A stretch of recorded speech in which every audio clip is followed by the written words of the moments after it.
Lantern. Yes, Green Lantern came out 15 years ago. Wow. This film is directed by Martin Campbell, the same guy who brought us Casino Royale. I haven't seen all the films he did. That's the only film I've seen is Casino Royale.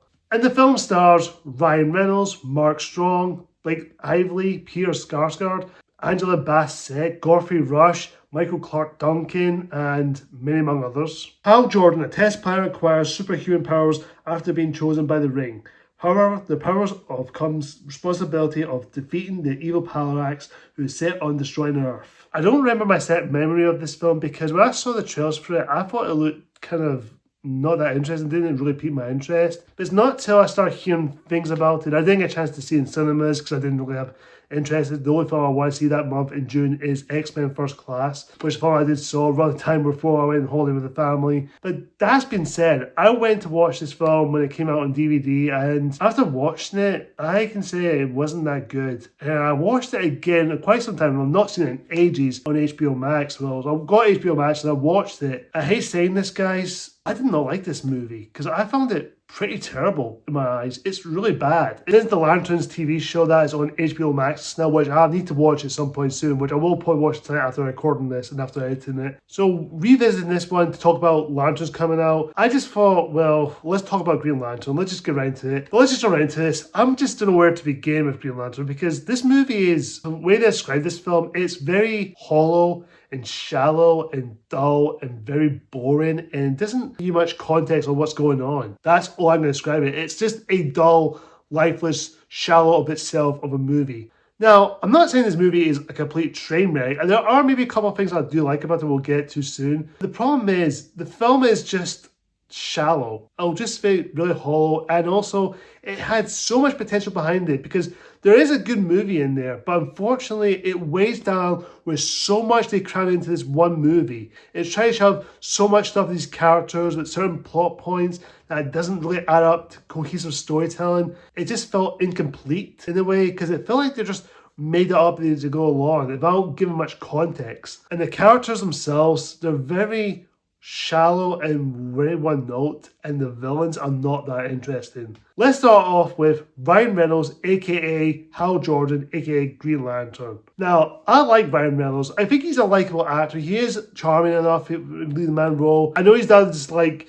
romantic comedies and just funny guy in the most part. Again, he's tried to be an action star, which I think he's tried to do that, even though his career for box office wise is flopping because he's just known for being sweet, loving, funny guy. I think that's what it is. The problem is, I didn't like how he portrayed Hal Jordan. Now, I know he has come out and admitted how he hated Green Lantern, which I don't blame him if it was me doing this, because you can tell he hates doing this movie, because even he has admitted it. And even the Deadpool movies, he actually slated it, especially when he does the Deadpool, if you read the whole joke of it. And please don't make the super suit green or animated. That joke never gets old. Those jokes never gets old. But despite that, let's just go back to Green Lantern for a second. The problem is, Hal Jordan was not that interested in a character. Now, I'm not saying it's Ryan Reynolds' fault. I think it's the way how his character's written, and there's just some things about him just doesn't feel like compelling. Now, I'm not familiar with the Green Lantern Corps stories or any of the Green Lantern characters, but for what I'm aware of, Hal Jordan's meant to be a cocky test pilot. He's meant to be, but the problem is, you don't really dive into his character. Yeah, he's cocky, but there's nothing else to him. He just has this very flat, stallish performance that he's going for, and he doesn't really give much for character, especially with that purple alien that came down to Earth to look for the chosen person to be the next Green Lantern. The moment he has been chosen and he sees this alien on the spacecraft who's one of the Green Lantern Corps, and basically how he interacted when he says him, he just basically calmly, he doesn't be overreacting. I'm not saying overacting screaming, but I'm just saying like, he doesn't show any reaction. He just says like, oh, it's a purple alien. Oh, I'm gonna help you. Not show a little bit of like a big fright or maybe go, whoa, it's an alien. What the heck? Who are you? Where'd you come from? And then he just held him and goes, oh, please don't die, stay with me. I'm like, you just barely know this character. So why all of a sudden you have some connection with this alien? And then this Green Lantern Corps, it basically just gives him the ring and tells him to say the Green Lantern Oath, which basically is the oath that Green Lantern says with the famous line with the whole, in brightest day and blackest night, no evils escape my sight.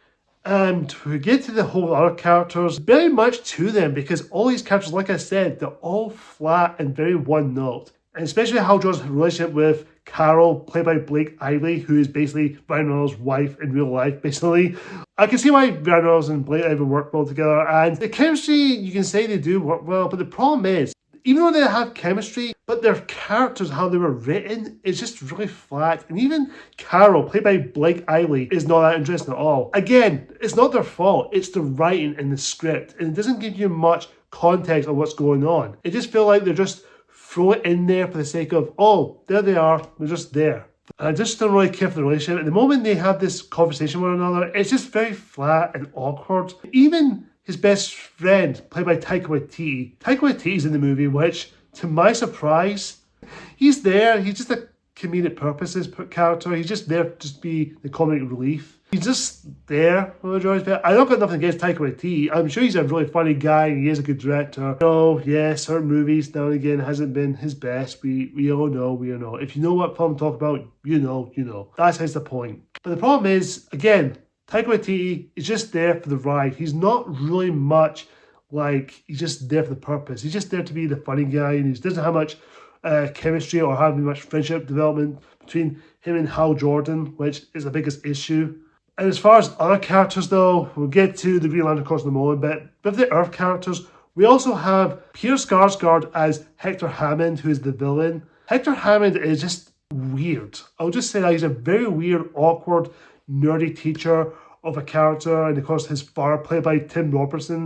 He's there. There's not much to him. He has a father, but at the moment he's a scientist. When he touched the dead alien from the Green Lantern Corps, he's been affected by Parallax, who's basically the villain of the movie, which we'll get to in a moment. The moment he gets this turn into his psychic powers and reading people's thoughts and minds, he also does this technokinesis thing, Jean Grey from the X-Men. The moment he becomes the villain, there's not much development. He's just really awkward and weird. He has this crush on Carol, which, and he becomes that big giant brain guy, kind of like Mega Man with the brain size, which, oh my god, it was laughable. Especially with the over-the-top screaming whenever someone fails to do it. He just screams howling, and also like, oh my god.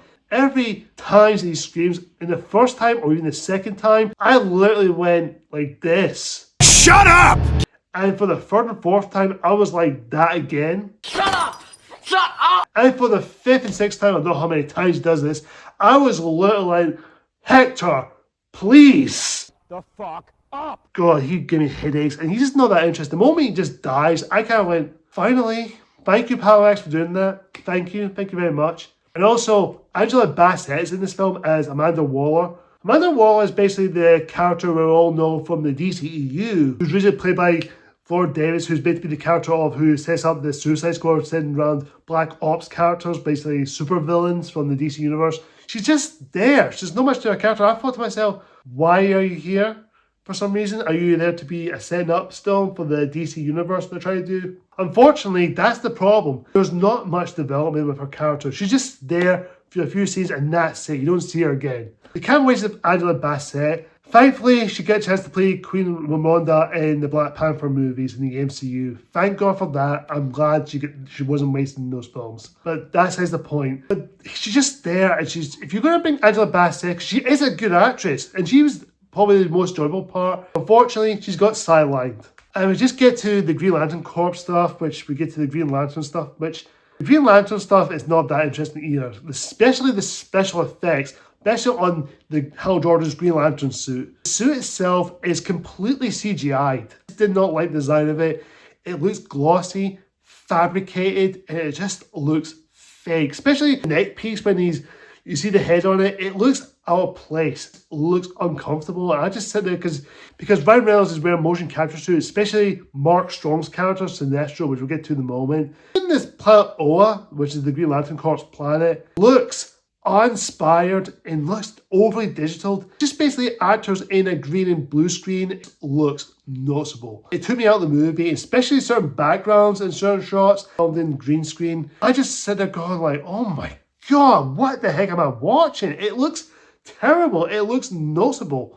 Let's just get to the Green Lantern Corps. Is Mark Strong as Sinestro. I'll say this, Mark Strong as Sinestro is probably the best part of the film. He's probably the most enjoyable part of the movie. he got sidelined throughout this movie because he's meant to be the big baddie in the Green Lantern comics and lore, which I know we're aware of. Because at the end of the mid-credit scene, we get a chance to see him wearing the yellow ring, which represents fear, which I'm guessing that's what it is. I knew bits of the Green Lantern lore. I don't know all of it in the DC universe. Fortunately, that's the problem. It's there to be there for setup as a character. They don't dive him in that much, and while he becomes the fear of the Green Lantern, which I don't know, it just doesn't work. And yeah, it actually is. He's just there in the background, but the moment he gets the yellow ring at the mid-credit scene, he's going to set him up as a villain for the next one. Bob's your uncle. It did not happen. It was just kind of wasted. God damn it. Mark Strong deserves better. I think he's a good casting choice, but unfortunately, he was wasted. Then you have the other two Green Lanterns who are completely just there as cameos. Godfrey Rush and Michael Clark Duncan playing these two. One of them is basically teaching Hal to use his cosmic powers, and the other one is a drill sergeant who tried to teach him how to fight. Basically, they're just there. They don't really much to the Green Lantern course. You don't really get a chance to see much of the Green Lantern stuff because you're mostly focused on Earthbound, which that could have been more interesting. I'd rather see more of the Green Lantern stuff because that's the most interesting part, but the most interesting part of the film. I'm not invested in this Green Lantern Corps. It's just not that interesting. Yeah, you do get a backstory with the opening narration by Godfrey Rush, but that's mostly it. Mostly there. It's just, I don't know why I'm interested, but there's nothing. Then you have Parallax in the movie. Parallax is voiced by Clancy Brown, and he's just there. That's all it is. He's just there for the ride, and I just felt bad for this character. He's just that much of a threat. You always see him. He's basically like just devour fears on people and try to collect their souls out of them, and also try to devour Earth. That he's trying to do, which I don't know. It kind of reminds me of Galactus. Well, not the one we saw in Fantastic Four First Steps, but the one in Rise of the Silver Surfer, kind of like cloudy, misty Galactus in a way. And also, he looks like diarrhea, as someone said years ago in the YouTube. I can't remember how I find it, but what I'm saying, he looks like brown diarrhea cloud, which now I can unsee it. And he's just there as a threat, and the CGI looked off. When it comes to the action scenes, if there is one, it's alright, I guess. It's just there. It's entertaining. There are maybe a couple of entertaining scenes. The majority of it is just uninspired and just felt flat and boring. It doesn't give you much into that stuff. It's just there for the ride. I don't really get much of this hype around Green Lantern. The moment Parallax dies, and that's it, and then Hal Jordan wins, and then he becomes a Green Lantern, join the Green Lantern Corps, and that's mostly it. And the film ends. That mid-credit scene, like I said, with Sinestro, get the yellow ring, and he becomes Yellow Lantern. And he becomes the villain for the next one, which didn't happen, and that's the failed experiment of the DC Universe died. Not till 2 years later, we got Man of Steel. We all know how that franchise went after this.